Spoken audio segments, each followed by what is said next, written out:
Thrive Guys, episode 22, Intermittent Fasting.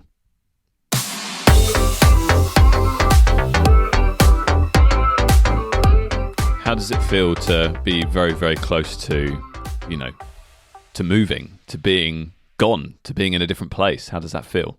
I'm excited more than anything, but I'll be excited once I have the keys in my hand kind of thing. Yeah. It's just one of those things with the amount of stuff that's gone on. I just kind of want to get the keys in my hand and move on. Yeah. I'm excited for not necessarily like new beginnings, but I'm excited to be somewhere else and have a different environment. Hopefully get a new lease of life. Fair enough, mate. Fair enough. My week has been streamy, has been runny, has been all the things. Yeah, mucusy. Which sounds disgusting, right? But yeah, hay fever has been kicking my backside this entire week. It's been, I've even taken all my tablets and all of that, but it's just been, it's been not fun at all. I normally suffer quite badly from this as well, so I can relate. Has it been bad for you? I've read on hay fever Twitter that in particular this year, it has been absolutely awful for lots and lots of people. So I don't think I'm alone in this, but maybe on this podcast I'm alone. No, so I've been having the the itchy eyes more than anything, as opposed to the sniffles and feeling a bit bunged up. I've just had mainly very itchy eyes, and I assumed it was just down to tiredness and stuff, but no, it's hay fever. It's hay fever, and it is it's here to stay, my friend. It's here to stay. It's not good. Another thing happened this week for me. I spoke about episode 17, I think now. I was considering upgrading my podcast editing rig. And so, for those who haven't listened to episode 17, I edit all of these podcasts in Ferrite Recording Studio on my, what was 2018 iPad Pro. And as you know, Dan, I have spent some money. I have invested in this endeavor that we do together, and I have upgraded to an M1 iPad Pro 2021. Now, one of the main reasons why I did that wasn't because of all of the cool software that's coming out in iPad OS 15, because there isn't any really that's like relating to actually it being a kind of pro computer. But I had a 64 gigabyte iPad Pro 2018, and every time I would try and open an app, it would be like it would have offloaded the app and it would be reinstalling. And so I just have to sit there and wait for it to reinstall and move around some other stuff that it's now uninstalling in order to make the space available to reinstall this. That doesn't happen anymore. Oh, it's so nice. It sounds so about good. Time you upgraded, to be honest. I know, right? And look, it's 3 years, right, since I bought the 2018 iPad Pro. That is good enough, I think, in terms of a return on investment. And actually, when I bought it originally, I traded in an old iPad Air and an iPad Mini in order to get this one. So actually, I spent a lot less than I would have done on it because I'm trading in. And I did the same this time. So I went to the Apple Store. I gave in a 2015 MacBook Pro and my 2018 iPad Pro. Sidebar, they were worth the same value. Seriously, 2015 MacBook Pro, okay, maybe I spent £2,000 on that when I bought it.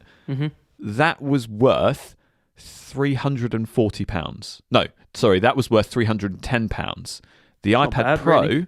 No, not bad at all. But the iPad Pro, that was worth, that was like £1,200 when I bought it, was worth £340 3 years later.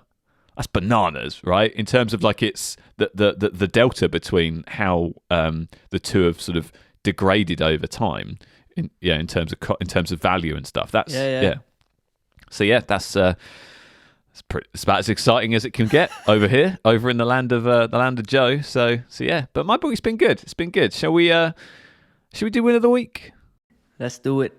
Right, let's do it.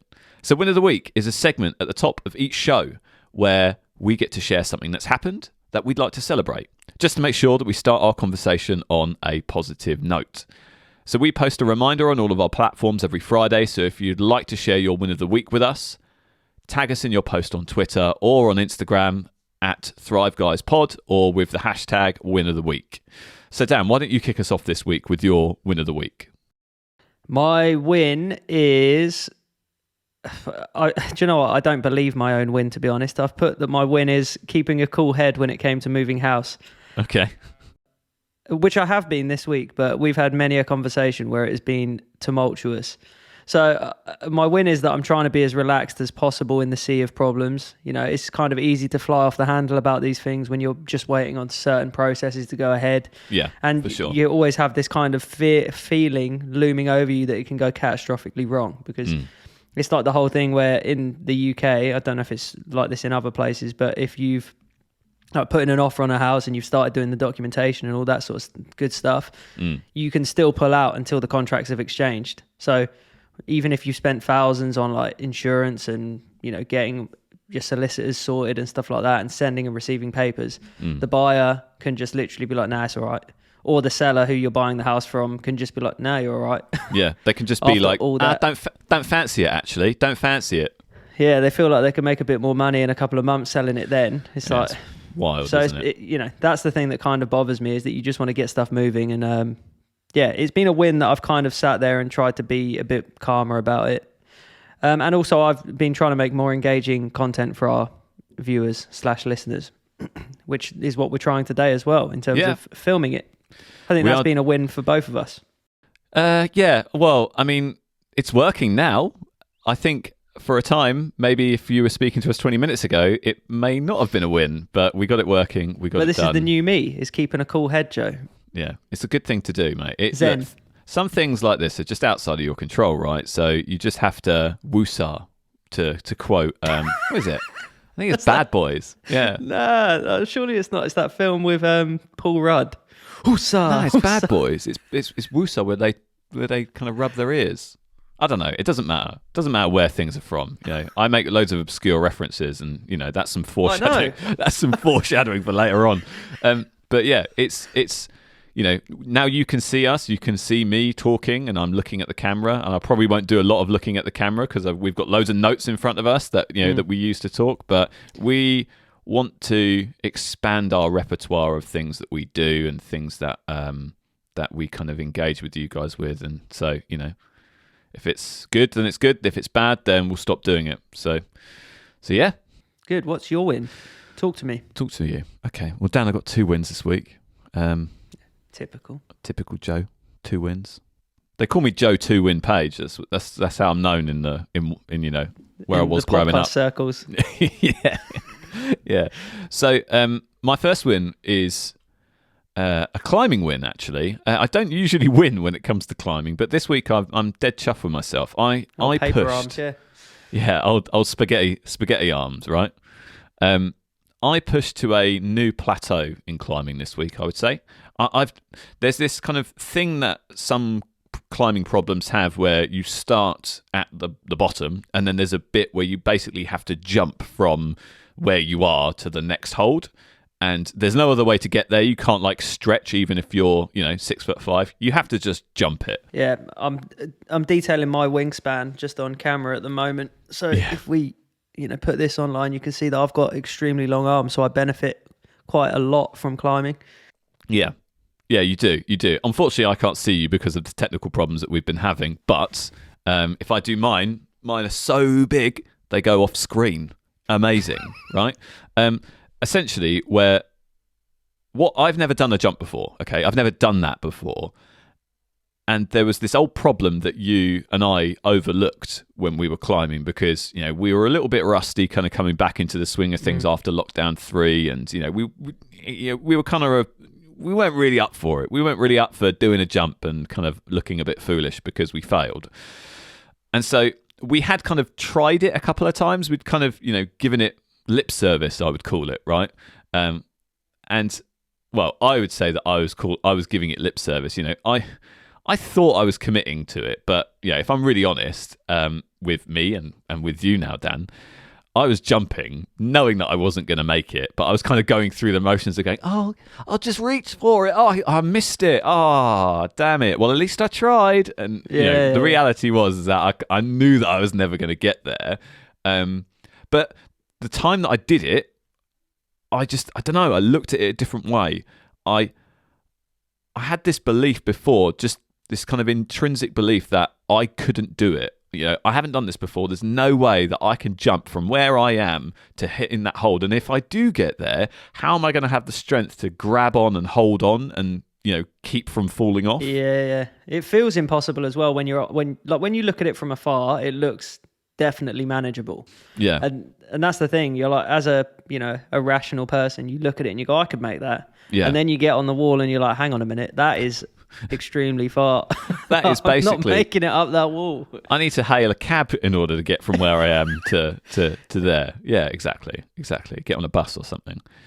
So, but the time I did it, I just remember getting into position and just looking at the hole and kind of, focusing in, like the blinkers went on, like, on a horse. And I just kind of told myself, you are going to just grab that hold and hang on. And if you fall, you fall. That is the worst thing that can happen.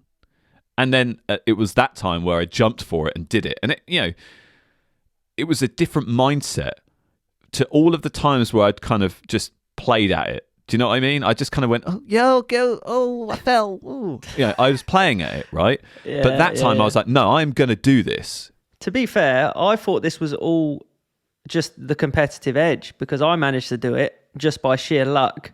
I didn't have any of these thoughts. I just jumped for it and managed to hang on. Yeah. And I was like, at what cost though? Because I hit my legs and I hurt my arm and I was just hanging on like, well, at least I'm here now. Yeah, and I true. thought, I'm not jumping down now.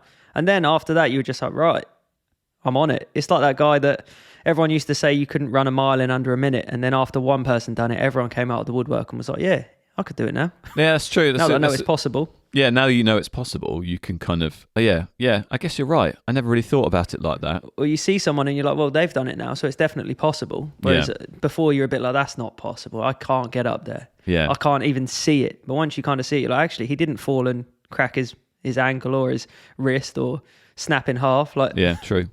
I think there's something to be said for that. I think one of the ways that I deal with those problems is that I quite like watching someone else do it, and so where I'm not quite there yet in my kind of ability or aptitude with climbing is kind of solving the problem myself. Sometimes I just can't see it, and I guess that'll always be the case, right? Because we're all different, and so one of the things that I quite like is watching you do it, or watching one of our friends of the show's doing it. Either Nick or David, and then going, okay, I see the way that they get their body into that position, and kind of I can visualize where they're putting their weight, and I can do that. Like, how hard can it be? That's Nick's a beast, though. To be completely honest, he's an absolute unit. He done that orange one, which was like, I don't know. It's like seeing Peter Parker in action. When I saw that, I thought, it was admirable, but I don't think I'm getting up there in the same way that he did. There's obviously physical limitations, but if we ever wanted to make like a really low budget Spider-Man, then I'm not really a filmmaker, but he would be the first person that I call. Absolutely. So my second win, moving on, because we're gonna this is not a climbing podcast, and we're gonna nerd out about climbing for the next 15 minutes. It wouldn't be one of my wins of the week if I didn't have a work win. I do have a work win. It's towards the end of the financial year for us at work, and show me the money. Show me the money. I'm finishing up as the top performing person in my division, and I think the company as well. Either the top or one of the top, which is significant. I won't talk about like numbers or anything like that, but it's significant, and I've never really got this high before, which is great. And I attribute a lot of my success to the stuff that I've done with Notion and all of the productivity stuff that I've implemented over the last year as well. So, that win feels pretty good. I can tell you what, it's at least more than £100. It's It's confirmed. It's between £100 and infinity money. It's between those two. So thanks for sharing that with the listeners. Yeah, Just no wanted worries. to give them a taste of what sort of success you've had. Oh yeah. I can at least buy my own clothes. So reach for the stars over here. Reach for the stars. So exactly. Moving swiftly on. This week is the last week in our productivity hack experiment series, and we have been practicing intermittent fasting for the last 2 weeks to see whether or not it increased our focus, increased our productivity, and you were looking for a little bit of losing the timber, I think, as well. So that wasn't really something that I was focusing on, but yeah. Today is the day that we look at our results. So we recap on the last 2 weeks. We see, will it stick or will it slip, essentially? And I just wanted to start off the episode with a bit of foreshadowing, I suppose, for my sort of conclusion. Prepping for today, I came across a website that has cast some doubt in my mind around my conclusions, although a lot of them were positive.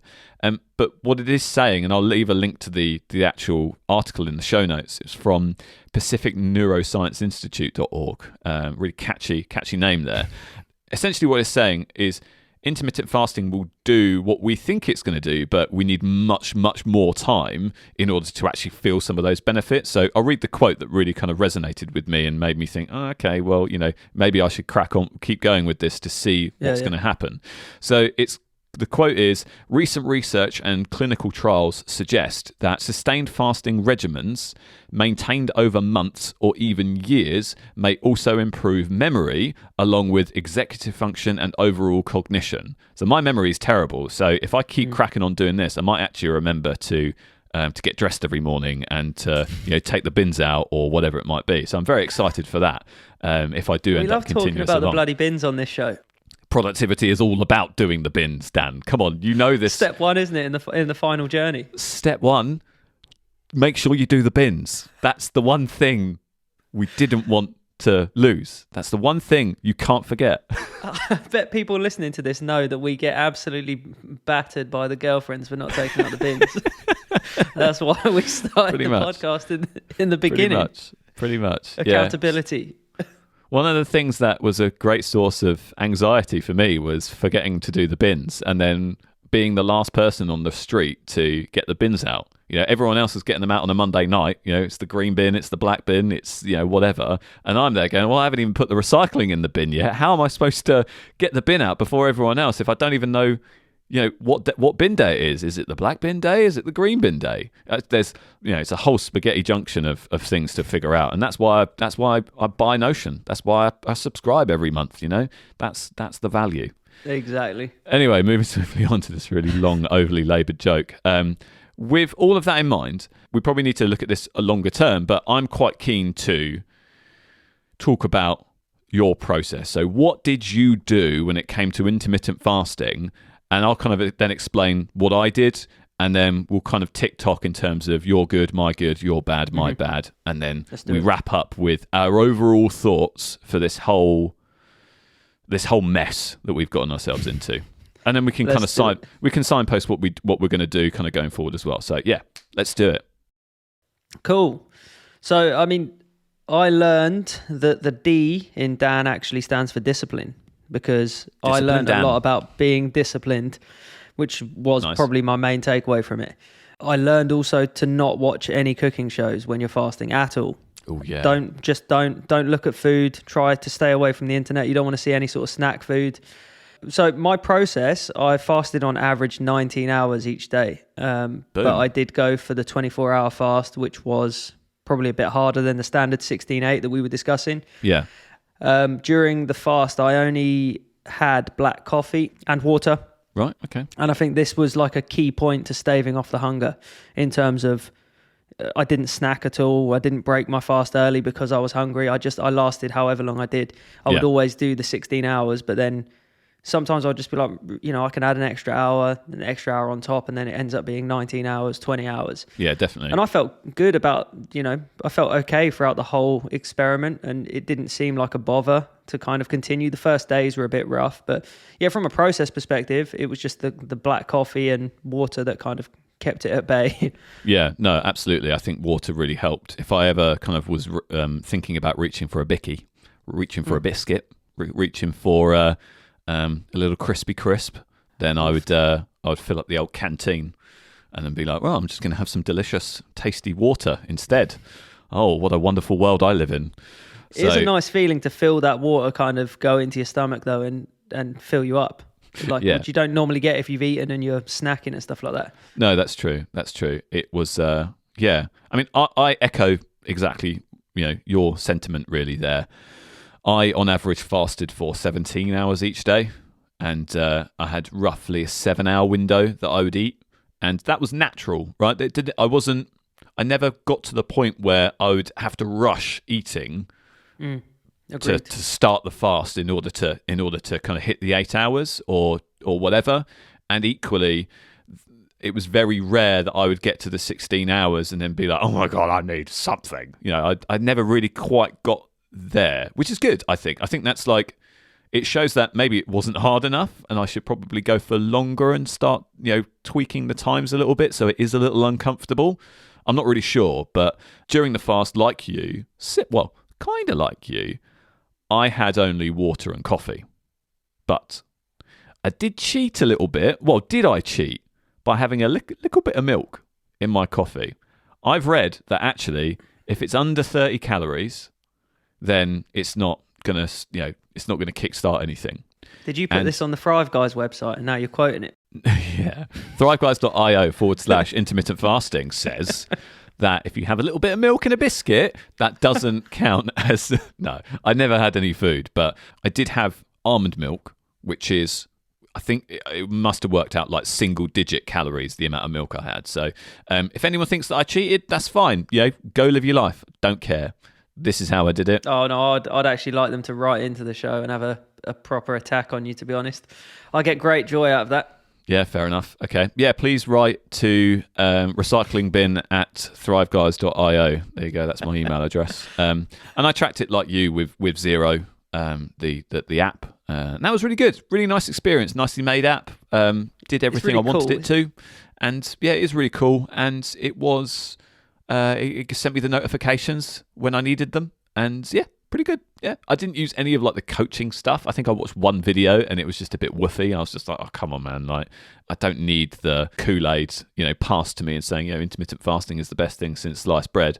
It was fun. I didn't bother recording my mood after a few days. It has this feature in the app where you can record your mood at particular points during the day. After a time, it kind of felt a bit redundant. I would feel not great, and it would be like, oh, how are you feeling right now? And I would say, the emoji. I would put sad face emoji, and then all of the kind of because I'm hungry, right? And I'm just like, but I'm determined. I feel bad, but I'm going to make it. And the options for like capturing that kind of diary entry was kind of limited. And it was like, if you put like a not a happy face, then it was, I feel tired, I feel hungry. Or something like that. Yeah, exactly. But then if you put a happy face, it was like, I feel great, I feel calm. It's like, no, I am happy, I feel good, but I'm hungry. But it's like, do you know what I mean? It wasn't. It just felt a little bit limited. And I didn't feel represented, Dan. I didn't feel represented as a human being, so I stopped doing it. Was there an angry face? No, that's why I didn't feel represented. Yeah, so, for sure. All right, I understand. Yeah, so Joe Rage is what they call me. So look, why don't you talk me through? I'm full of them today. I'm really peppery. I don't know why. I think it's because I'm hungry. This is you're fasting at the moment, aren't you? I know, man. Yeah, exactly. And actually, we ran out of milk, so that's probably why I had a black coffee just a minute ago. So now I'm actually fasting. I'm not cheating. So, Dan, why don't you talk me through like the goods? Like, why don't you talk me through like what you found beneficial from this whole process? So having dietary restrictions definitely, without a doubt, made me conscious of not snacking. So I didn't snack as much. I just didn't want to break my fast. Right. By having a biscuit and being like, right, well, I've screwed that up. I also didn't eat like as many big meals because I didn't want to break my fast after not eating for 19 hours or whatever and just have like a, veggie pie and chips or whatever, especially at lunchtime. So I'd always opt for something like Huel, like a liquid lunch or something like that.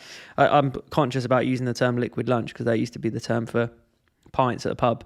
So I don't break it with a couple of pints down the pub. I break it with a couple of cans of Stella, and then I'm back on to my shift. No, I have like Huel because it's got all your vitamins, nutrients, and all that sort of stuff, and I just like the taste of them. The positives also include like I ate healthier. and I weirdly got more work done, but I don't know if they correlate. I guess I had nothing else to do, so I was like, well, I should probably work. Yeah, exactly. I felt like towards the end of the fasting period, when I was ready to eat, my stomach was actually kind of loud and gargling and shouting at me. It kept grumbling, but I guess the water normally helped it. That's the only thing that kind of, I still put it as a positive. I mean, because the uplift in water consumption. Can't be a bad thing, drinking more water. No, exactly. And I did use that bioimpedance scales. Like they basically send like a current through your body and determine how much body fat you've got and how much body water you've got. Right. I'll be honest, I haven't looked much into how accurate it is, but across the 2 weeks, it says like my body water had gone up and my skeletal muscle had improved and stuff like that. But it could also just be from climbing. But I assume the body water going up is a good thing because the percentage it's not like water weight as such, but it was like body water content and stuff like that. Well, the more water you drink, the less water you kind of retain typically, because your body doesn't need to be a camel and grow a hump, and so it's actually better for kind of your physique in a way, because you're holding less water in your saddlebags or whatever, and so it's drinking plenty of water. Not only does it keep you hydrated, keeps your brain ticking over,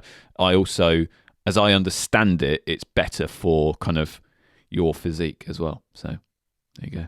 Yeah. So I mean, there's a lot of positives there, especially the not snacking, because as you mentioned, it's really easy to just like go into the kitchen, have a biscuit, or go. I've got shops literally across the road from me. I'm looking at them now. Yeah. Welcome, Morrison's Daily. I'm just going to pop straight over there, get a cookie. Say hello to the Warburtons, man. Yeah. I'm just not even going to say anything. God damn Warburtons, man. I bet you'll miss him. Bitter. Oh, Barry the Warburtons, man. I don't know his name, and I'm glad I don't. I don't want to know the guy. He's clashing. I don't want to see him. Clanging about. Yeah. I'm going to record him one day just to give the listeners some kind of insight to how loud he is. Yeah. And if the person that's buying my house is listening to this podcast, it's not that loud. Please. Oh, yeah. I forgot. Awkward. So I'll run you through what I thought was good. Not that you asked, but I'll run you through it. Sorry, Joe, can you go through the positives in terms of intermittent fasting for me, please? Do you know what? I was just planning on doing that, so I absolutely can. I can, let me help you out there, Dan. I can absolutely do that. So I think primarily, I enjoyed the game. Did you know what I mean? I enjoyed getting to the end of the 16 hours and just pushing for that extra hour. Just like, maybe I could do 17. Maybe I could do 18. This is odd. Yeah. You should have done 24 hours, yeah. Yeah, I like food too much to go a whole day. I know you did it once, but not for me. I'm just saying it looks like if it's a game, one of us is a champion. Yeah. Confirmed. Yeah, you won. Okay. Thank you. Okay. Just want that on record for this time. That feels difficult to say, but yeah, okay. You won. And look, sometimes it would be a challenge, right, to push past the 16-hour point, and that's okay. Sometimes it would actually be really easy on the flip side, because I'd be on calls or I'd be busy and I wouldn't really be thinking about food.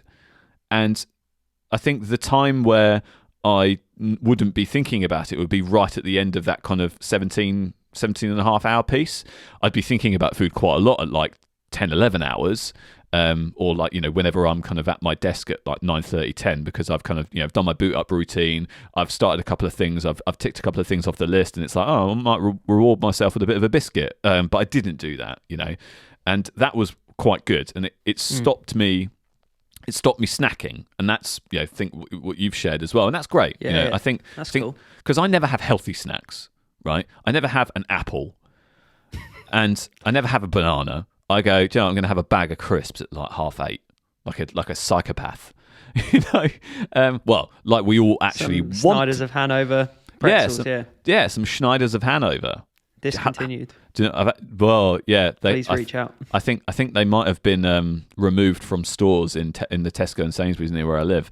So I found a seller on Amazon that sells bags of 10 for like a tenner. So they will be. Pop that link in the show notes, please. I'll pop the link in the show notes, and everyone else can enjoy the delicious jalapeno. They are the most flavorful crisp I've ever had. Anyway, moving swiftly on. We're going to end up going off on massive tangents today, and I'm for it. Because we're starving, yeah. I know. I'm still hungry. Intermittent fasting. Can't focus. I want some crisps. When I was hungry, so that was my first point, right? My first point was it feels like a game, and that was kind of fun. Second point is when I was hungry, like a certain level of hungry, like this intermediate level of hungry, kind of where I am right now, I'd achieved this kind of razor sharp alertness and focus for a period of time and I mentioned this when we were kind of predicting how this would go in the original kind of setting the scene episode. It felt like I was running at like 105, 106% capacity, which is pretty cool, right? That's a nice feeling when you're kind you're feeling you're feeling elevated. It's almost like I've attached a focus perk or something in Fallout or whatever it might be. You know, I'm in this RPG and it's like, right, you know, I've got a focus buff or like a productivity buff for like 90 minutes, and there were some scenarios where I was like, you know, rage on. I was like, yeah, like I just slightly though, just like, yeah, you know, it wasn't like massive, but it was enough to make a difference. And there were sometimes towards the second week. The first week was quite hard because I did get those hunger pangs and it was difficult to kind of deal with. But towards the end of the second week, there were some times at like 10:30 to 12 o'clock where I was just focused in the zone. I was literally, you know, everywhere I needed to be, right? And it was an awesome feeling actually. And those were the times where historically I would usually feel a little bit more. Do you know what I mean? Like that kind of, okay, it's nearly lunchtime, nearly going to have a biscuit, you know, etc. And so that was the second point. That was probably my favourite part of this whole experience, you know, period, rather than just intermittent fasting. But I'll come back to that when we kind of wrap up later. I think as well that I wanted to just touch just very quickly on one more positive that I missed out on mine is that the proof is in the kind of pudding, right? I literally weighed myself at the start of the week and I was 75.9 kilograms. Right. I don't mind sharing my weight with the listener, whatever. And I ended the week I was 72.5 kilograms. So Brilliant. That's like quite substantial. That's a couple of bags of sugar, mate. That's how much? What? A couple of bags of sugar. Bloody hell. Yeah. Unless my weighing was off at the start, because that seems like an extortionate amount. Well, unless you were holding 2 bags of sugar while you were weighing yourself at the start. Yeah, once I weighed with my jacket on, my hat, my clothes, jeans, shoes. And then the second day I weighed absolutely butt naked. So case closed. Exactly. You know, no, like credit to you. That's incredible. I think that's remarkable. Well, I think it's almost unfathomable. That's why I'm kind of looking at it now, thinking that's mental. And I've weighed myself at the same time, same place each day, so I'm kind of just a bit concerned. I'm going to weigh myself again this morning. So it could be a lot of it is water, right? Because you're drinking so much more water, so you're retaining a lot less water potentially. And so, look, broadly speaking, the trend is going down, right? You've lost a couple of kilograms. Yeah. I mean, that is quite a lot, to be fair. That's nearly 3 kilograms, I think. I'm bad at mental maths, but it's quite a lot to do in 2 weeks. That's what I mean. It seems a bit excessive. I don't want people to get the idea of that intermittent fasting is like a surefire way to lose massive amounts of weight quickly. Yeah. But it, you know, as you said, it is on a downwards trend. Yeah. So it probably does help, especially as I'm not snacking throughout the day. Yeah, exactly.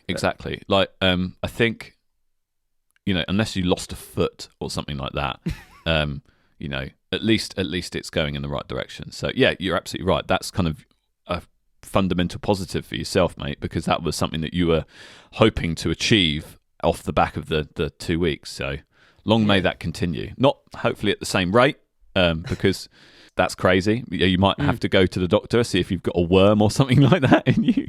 But yeah. Cool. But I'm sorry, you carry on with your last positive. Sorry about that. My last positive is not productivity related. It's not weight loss related. but it's like a joy related positive. I enjoyed food so much more during my eating time than I've ever 100%. enjoyed before. And I love food so much. I love it even more now. Like, how I didn't know that was possible. Like, like Dan, we've gone out to eat lots of times, right? I don't Agreed. speak while we're eating. Everyone else has a chat and stuff like that. I'm focused on the most important thing in the room, and that is my plate with the great stuff on it, right?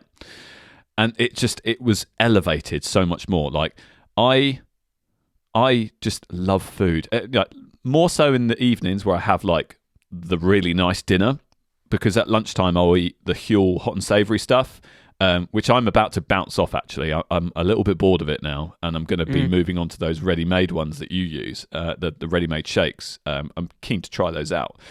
But I loved the taste of things so much more. Everything just tastes that much more intense. And it was I loved it. And, often, like, but in the before times, I would kind of, crack open a pack of biscuits, eat a couple of them, and, and then just not think anything of it. But now when I would have a snack in the afternoon, it would be like, this is so nice. It was just so much sweeter as a result of it.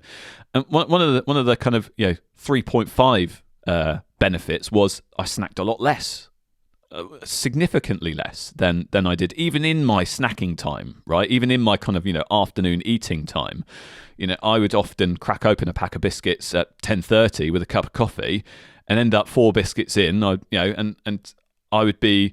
They wouldn't even touch the sides. But now, if I did have one, it would be one, and I would savor it, and it would be a really nice treat. And the final kind of thing related to kind of the joy of food is I would just eat more of the things that I put in front of me. So there would be times where I would get, my famous chicken thing from the kebab place. It's not actually a kebab. It's like this chicken in sauce with like diced pita bread and it's a kebab, yogurt, and it is basically a kebab, right? And it's delicious. Sugarcoat it however you want to describe it. It's a kebab. It's just a really damn nice kebab. It's a posh kebab basically, and I'm here for it. It's one of my favorite parts of the week is eating it. Honestly, it's like one of my favorite meals is one of those. It's like a bread base, circular. It's got like nice tomato sauce on it, some cheese, and then some toppings. And I don't know what they call it. It's not a pizza. It's just like a bread. Yeah. Oh, it's so good. Yeah, definitely not a pizza. Round pizza. Heavenly bread. Just heaven bread. Anyway, we need to stop talking about food. Like, it's 9:35 in the morning, and I'm getting ravenous. I think that's the issue. That's the biggest negative, which we were about to go on to. Is the biggest negative is this. Yeah. Exactly that. Thinking about food. Exactly. Yeah, totally. But so my third kind of main positive was I just love food now more than I ever did. And I already loved it a lot. So yeah, let's talk about what was bad, Dan. Let's talk about the negatives. You go first, dude. Negative is that I think about food a lot. Yeah. Like I watch that food show in the evening because, Kerry loves food shows and she makes me watch them, forces me against my will. And there was a show that she said, I really want to start watching. It was called Fresh, Crispy. With Dame Drops. Super yes, that's the one. Yeah, I used to subscribe to his YouTube channel like 9 years ago, and now he's got a Netflix show. It's wild. Fresh Fried and Crispy. It's called. Yeah, Fresh Fried and Crispy. I don't like watching him eat though. Well, no, there's loads of close-ups of that as well. And when you're starving, I mean, that's kind of, it puts you off a bit. But fresh food, fried food, and crispy food, which is all you want from food, right? Yeah. And I was really, really, really struggling. I just said to Kerry, I have to turn it off or I have to go to bed because I need to eat something now. Yeah. It was that extreme. Like I didn't, if I was working or if I was just kind of pottering around, I wasn't hungry, I'd be fine. But as soon as I started watching that, it triggered me. Yeah. So I also struggled mainly in the evenings just to focus and felt lethargic and would just tend to start my fast earlier. So it would lead me to a better night's sleep and kind of a more restful night's sleep. But wake ups I felt throughout the whole time, well, throughout the first week, were very difficult. Getting up in the morning, I just seemed to struggle with a lot more, maybe because I was hungry and like normally when I wake up, I'm pretty energized and I can get up and do what I need to. But I struggle with that. That's interesting. Sometimes I also struggled just to not stuff my face when I fasted, when I broke my fast. That's why I just had the Huel ready and in the fridge. Like I struggled to not go out there and just be like, right, I should get a big meal because I haven't eaten. Yeah. I know that feeling. Yeah, it was like, you know, your stomach's grumbling and stuff and you're like, well, I'm about to break my fast. And especially like having the amenities around me, I was thinking I could just go get something like really good instead of breaking my fast with a Huel. Yeah. The Huels are fantastic and, you know, I can't recommend them enough, but do I want that or do I want to go and get something amazing from, not Morrison's, whatever, but, you know, a shop? Yeah, I think... so that's what I struggled with. Yeah, I think you have to just kind of, that first meal you have to eat without thinking. You have to just be like, I'm just going to have it ready to go and I'm not going to kind of fantasize about what I'm going to eat at that moment. You can't, because it's very difficult then as a result to not want to like stuff your face with fat and salt, right? Oh, yeah. You really absolutely. want that kind of, you know, you just want that McDonald's Big Mac, or I know not for you, but, you know, that's what I was like. Oh, I could just murder. I would eat it in one go, like a snake, and that would be it. You know, it'd be done. Look, my negatives were pretty much the exact same. Honestly, you know, I was ravenous in the morning, like really hungry in the morning. And sometimes as soon as I woke up, I was hungry. Doesn't normally happen to me. Like as I mentioned it when we kind of were setting all of these challenges up. I'm not a big breakfast eater. It's not really something that I kind of look forward to. I've skipped breakfast for 15 years. I'm just not a breakfast person. I try to eat breakfast because I know it's good for me, but I just don't want it. I'd give me a coffee and a water and send me on my way. So that was different. That was, you know, clearly I would need something to eat. I would be eating in the morning in some way. I'd train my body to like want a thing like mid-morning, and it's usually a biscuit. So that was interesting. And I think the main negative for me was that my willpower at dinner time was under the sea. It was in the toilet. It was just gone. You know, everyone knows that's where toilets are. Yeah, deep under the sea, below sea level. It was find toilets. It was in a toilet in the Marina Trench, under lots of sea in the Pacific Ocean, and yeah, it was buried like 6 feet at the bottom of the Marina Trench. There's just a toilet and my willpower in that toilet. Okay, so people who have listened to this show before know I love a good takeaway, and my takeaway to non-takeaway ratio honestly was just it was not good.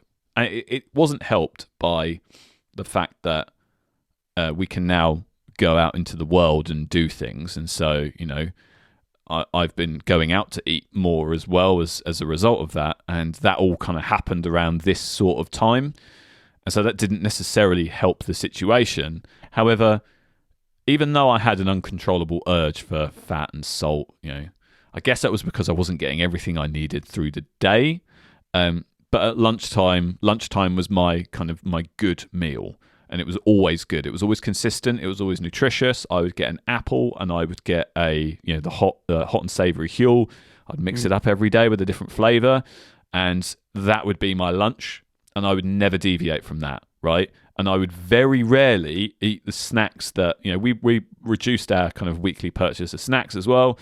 And, you know, so that was good. I was consistent with that. But at dinner time, I would get to the end of the day, I would kind of be out of energy, right? And you know how it feels when you're out of energy. You just want to just stuff your face with all the bad things. And that was what I did.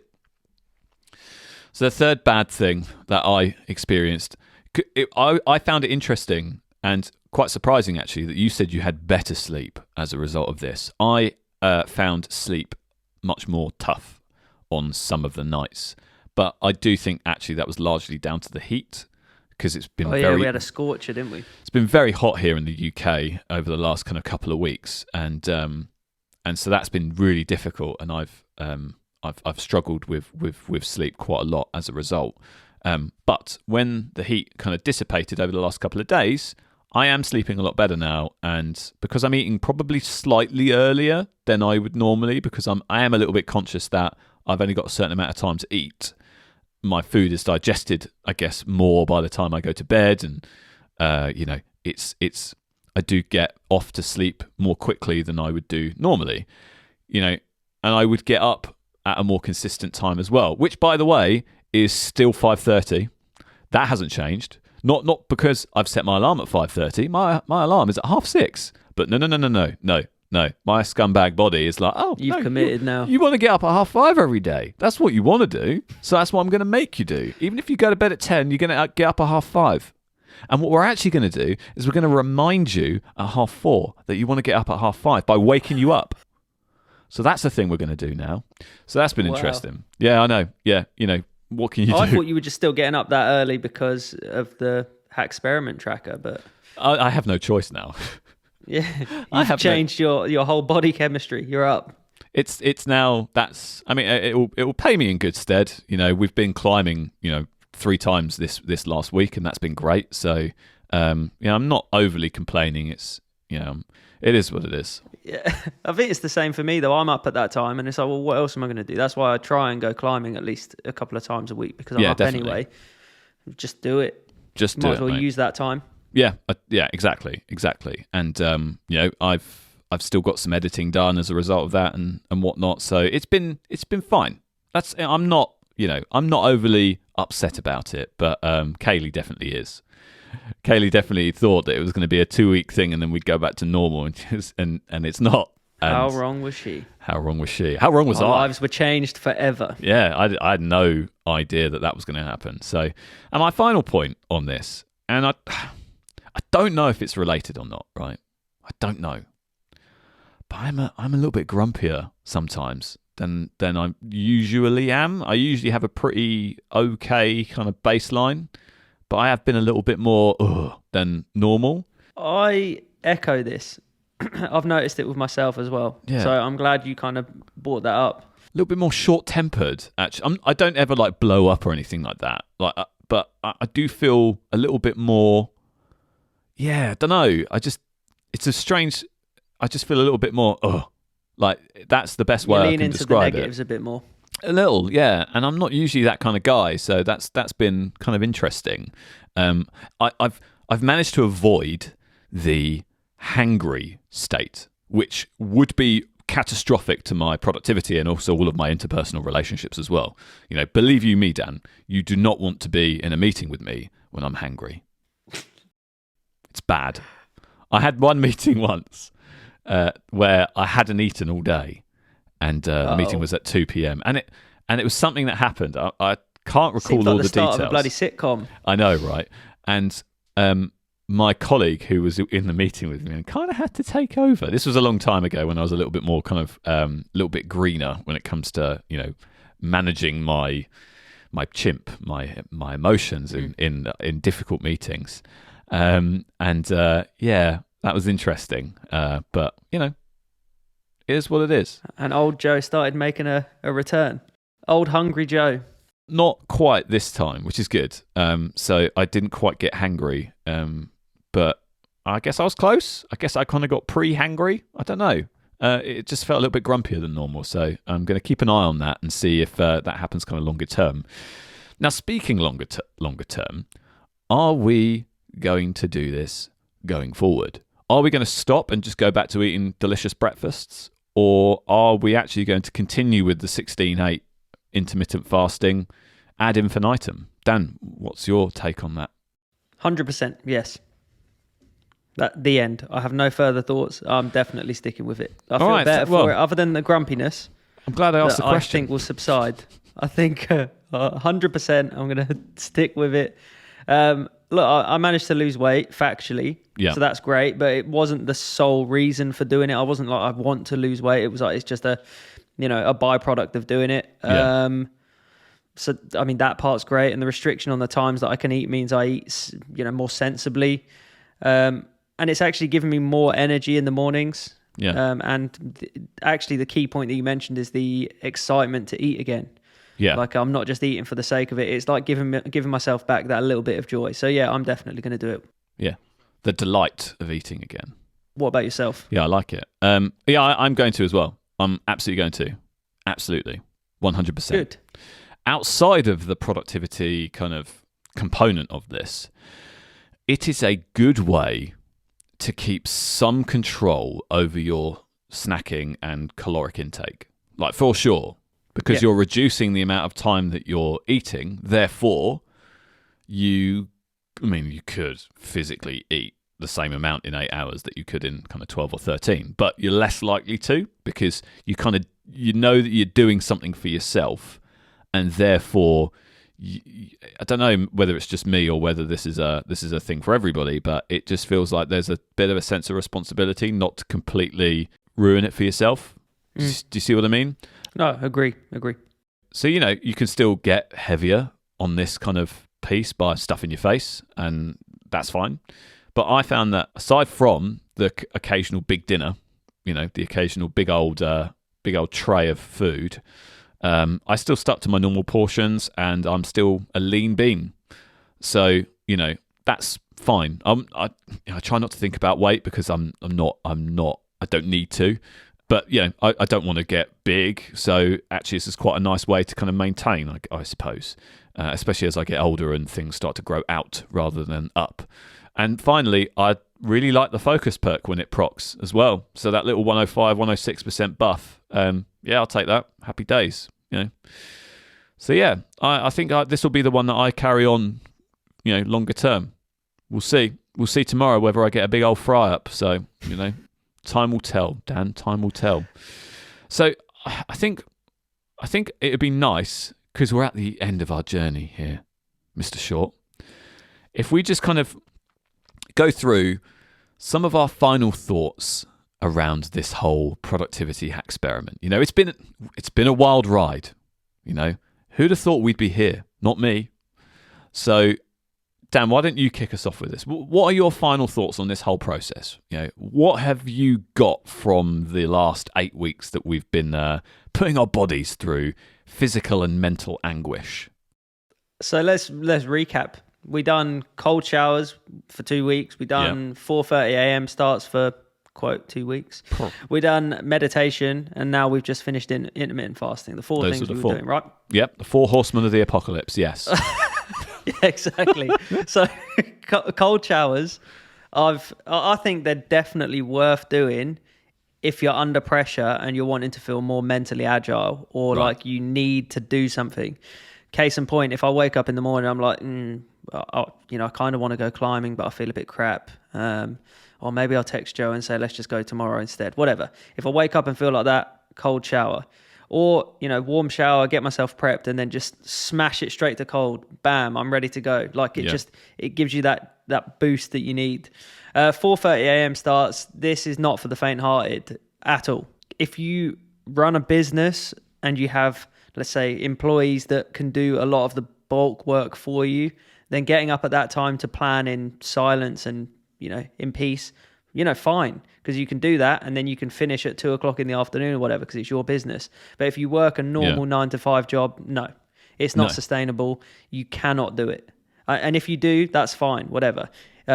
Because it's like, even like going to the gym and stuff like that, if you have a hobby that's like something you can do in a solitary capacity, I think I struggled because my hobby was music, and I can't do that at 4 a.m. Yeah.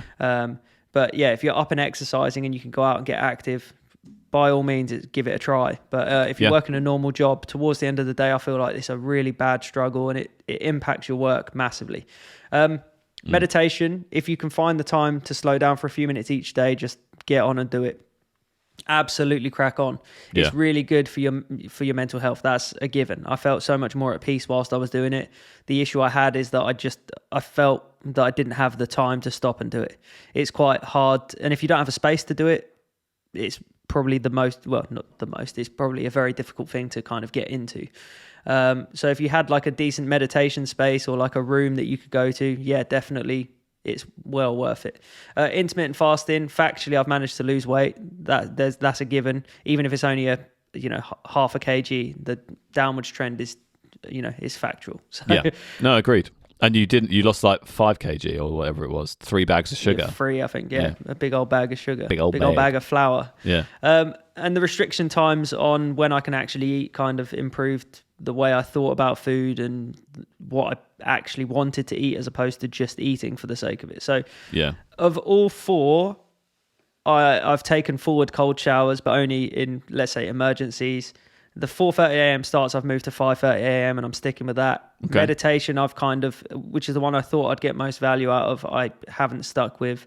But it's something I would like to. It's something I've actually talked about doing when I move, because once I'm in the new property, I can kind of set up a space that I can dedicate to it. Yeah. Because at the moment, it's like I just sit in my studio if I have to, or if I have to sit kind of in my lean-to, which is a bit colder in the winter or scorching in the summer as well. So I would like to do meditation, but I feel like I need to give myself a definitive space. Intermittent fasting, yeah, definitely, as we've just discussed in the episode. Yeah. What about yourself? Yeah, you're really positive. I'm about to lay it on thick, I'm afraid, Dan. So all right, well, I'm all ears. Let's do it. It's strange to think that when we kicked off this process, we had such high hopes for certain hacks, and we had not so high hopes for others. And personally, I've had a few surprises over the last few weeks. Actually, I've had things that have taken me by surprise and caught me off guard in terms of, oh, okay, I never thought that would be as good as it was. And on the flip side, there were some things where, wow, that was a lot worse than I was anticipating. And look, I'll get to my specific thoughts on each point in a minute. I mean, actually, I broadly agree with everything that you've said, in particular around cold showers and meditation. I mean, even the 4:30 a.m. starts. Actually, yeah, I kind of agree with you to a point. But I mean, look, let me level with you, and let me level with you, the listener. It's clear to me, anyway, that these hacks, if you only do them for a couple of weeks, like we've done, none of these things that we've tried will have made a paradigm shifting difference to your overall output, right? Mm-hmm. In fact, I think that the one that has made the most impact was the one I didn't think would make any impact at all. And that was intermittent fasting. Genuinely. I genuinely thought that was going to be a load of woof. And actually, it was the one that made the most measurable difference in terms of my own feeling of effectiveness. And look, full disclosure, right? I've been suffering with a real slump in my focus over the last months, really. It's been the last couple of months. And actually, it was made a lot worse as a consequence from the sleep debt that I built up on the 4:30 a.m. start. That was, I haven't actually fully recovered from those 3 days, I don't think, that I actually did 4:30. I don't think I have, even to now. And my body clock now, as I've said, is kind of in that 5:30 wake-up zone, whether I like it or not. Whether I can change it or not, it's there, it's here to stay. And so, look, as a result of that, I've bounced off deep work for what feels like a month now. And I've really had to sit and chew through some of the more kind of challenging follow-up tasks. And, it's like I've been trying to walk through and not on top of custard. Custard. I knew you were going to say custard. It was about time. We all know that if you walk on top of custard, you'd be fine. If you run on custard. Yeah, if you stomp your feet, right? If you stomp your feet, if you do a John Tickle, you're fine. You will not sink because it will go solid. But for me, what I've done is I've done what John Tickle didn't. And that's sink to the bottom of the swimming pool to start with, and then start and try and wade through the custard to get through the other side. And because I'm pushing against it, the harder I push, the harder it is, right? And that's how I'm feeling when I'm trying to get stuff done every day. And it's been tough, right? It's been tough. I'm just loving the John Tickle reference. Everyone knows who John Tickle is, so I don't need to explain it. Everyone waited to watch on British TV John Tickle run across some custard. Everyone had their own predictions. It was one of the best pieces of television ever made. Correct. And it taught me a lot about life. It taught me a lot about custard. Look, my overall opinion on all of these, all four of them, is that none of these will change your life for the better. I don't believe it, right? None of these are going to fundamentally shift you from being a complete waste man to being a productivity Dudley boy. You know, not even Bubba Ray. It's not going to happen. In fact, I think the meaningful change that you need to make is hard and happens over time and is, you know, something that you need to just continually work on, in my view.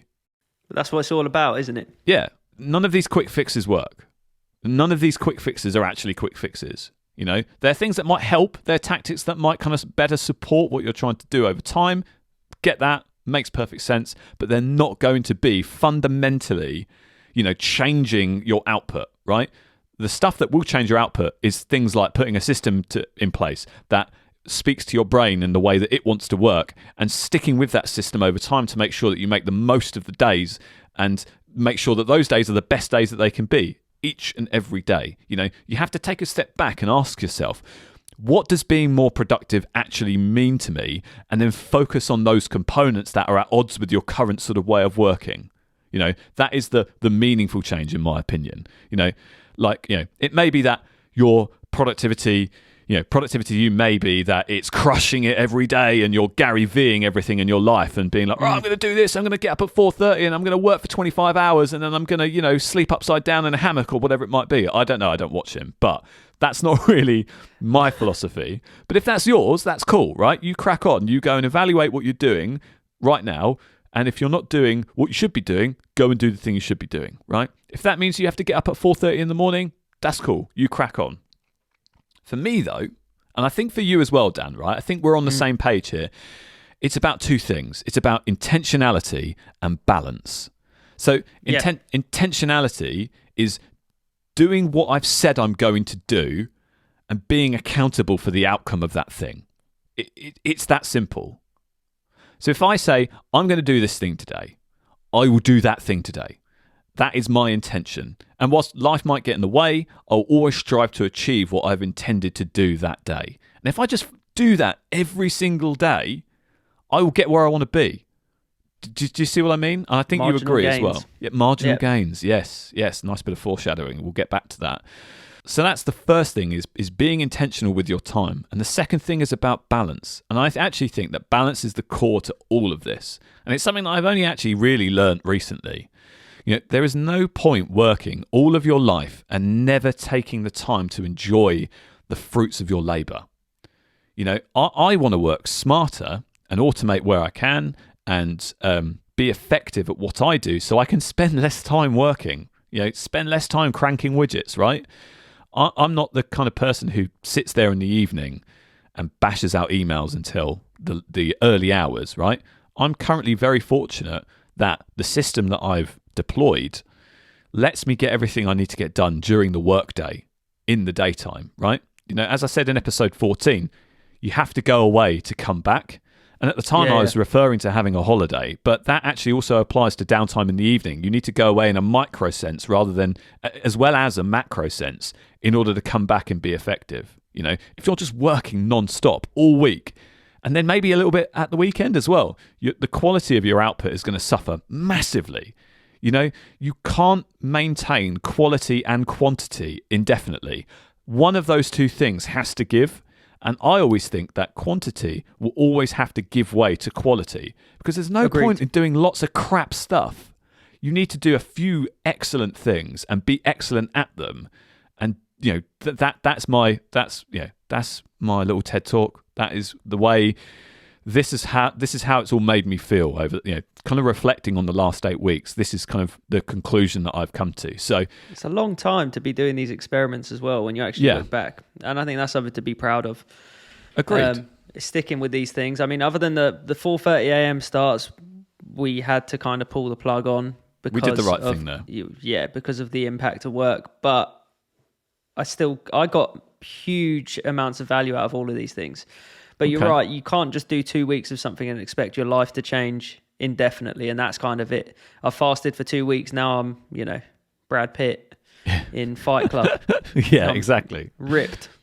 And now I'm a famous movie actor. It doesn't Yeah. work that way. No, Like it with doesn't. meditation, you don't meditate twice and then that's it. You're finally, you've cured yourself, and now I'm zen. I can relax in any situation.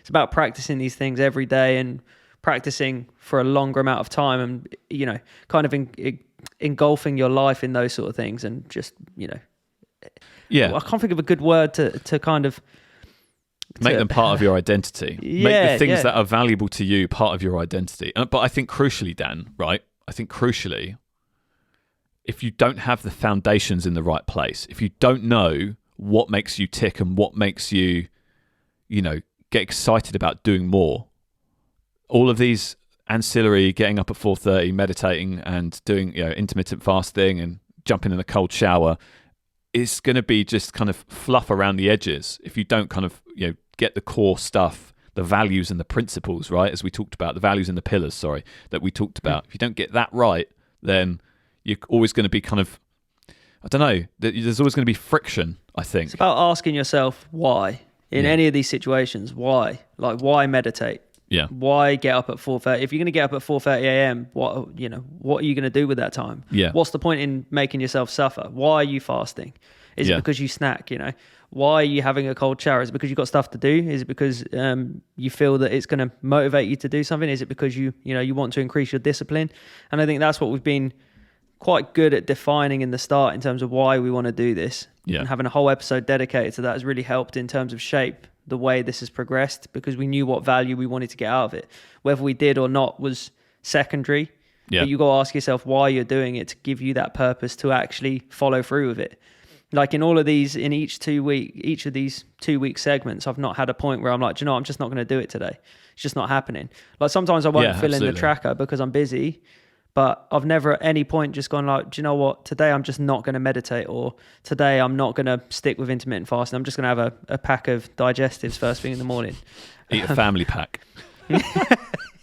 Family pack of jammy Dodgers. Family pack by of jammy Dodgers. 7:30 a.m. It's just not happening. No. I totally agree. I think you have to find your purpose in order to make these, align these in some way with what you're doing. I mean, I'll wrap up. I've kind of got to my point in a very roundabout way, but I wanted to just kind of share that and kind of say overall, what I've learned about kind of these productivity hacks, and generally productivity hacks, right? They're hacks. They're not fundamental, foundational changes to the way that you work and the way that you want to live. And I think that's where the real valuable stuff comes from. So look, I'll rattle these off in 4 sentences.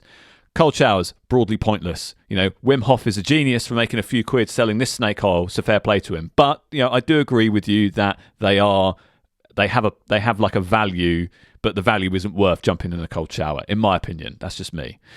Waking up at 4:30 will destroy your soul if you don't go to bed at 7:30, 8 o'clock. And not even my nan does that, right? This is not realistic. Jocko Willink is the guy that I heard from it from, and he does it, but he does look knackered. So I'd never tell him that to his face because he's massive, but it just doesn't work for me. And I think if you're right, if you do a 9 to 5, if you do a regular hours job and you're not a CEO, it's just not practical. Meditation is valuable if you can actually give yourself permission to take 10 minutes to just sit and breathe, which is actually the hardest thing to do. Actually giving yourself 10 minutes where it's not at the top of the day, right? That was the bit I struggled with the most. If I didn't do it right in the morning, giving myself permission to take 10 minutes was really difficult. And I think if you can do that every day, meditation will be valuable to you, but that is a very big if. And intermittent fasting was the surprise of the session. It's great for that perk boost, but just be careful about that eating window and using that eating window in the right way. And before you do it, consult a doctor or something before you do anything like this. If you've got any kind of dietary issues or anything like that, it might cause problems. So, we're not doctors. We don't know what we're talking about. This is just our experience. But of all of the 4, that was probably the one that I got most value from. Then perhaps meditation as a second point. Waking up early as a third, cold showers as a fourth. Cold showers were okay, right? They woke me up, but they didn't give me any long-term benefits. And as I say, Wim Hof is a very lucky man for finding this niche first. So yeah, that's my wrap up of the last 8 weeks. It's been a wild ride, Dan. It's been a wild ride. It has indeed. Thanks everybody for listening. If you enjoyed this episode, please consider subscribing to our show. And if you really, really liked it, please consider giving us a 5-star rating. That really helps us out. It helps us grow our audience. So, only if you loved it, but if you did, then that'd be really good. If you'd like to hear more from Dan or myself, please follow us on Twitter at ThriveGuysPod. Otherwise, we'll see you next week. Say goodbye, Dan. Goodbye.